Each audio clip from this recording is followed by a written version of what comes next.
लतीफ़ात में अवां सभिनी मेहरबानन खे भली कार। जियं त असां कुछ ॾींहं पहिरीं शाह जे रिसाले जे 30 सुरनि जा नाला अवां जी ख़िदमत में पेश करे चुका आहियूं। जॾहिं त असां पंहिंजी कमिटमेंट मूजिब हाणे उन्हनि सुरनि जे मुख़्तसिर तारफ़ तरफ़ रिख वधाए रहिया आहियूं। उम्मीद असांजी ये नंढी कोशिश अवां मेहरबानन खे ज़रूर पसंद ईंदी।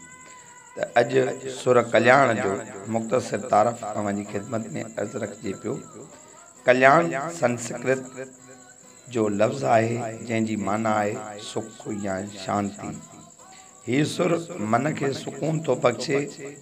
गायकीअ मूजिब ही सुर दीपक राग जे 8 पुटनि मां हिकु आहे ऐं संझा जो ॻाइबो आहे।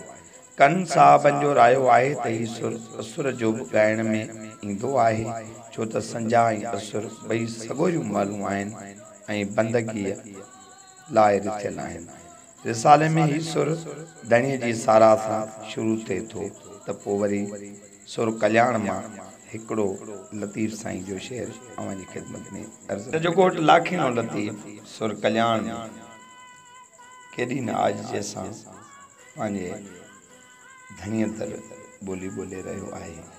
पाण फरमाइनि था अवल अल्लाह अलीम आला आलम जो धणी, कादर पांजी कुदरत सिं कायम आह कदीम, वाली वाहिद वहदो राज़िक रब रहीम, सो सारा सचो धणी चए हमद हकीम, करे पाण करीम जोड़ू जोड़ जहान।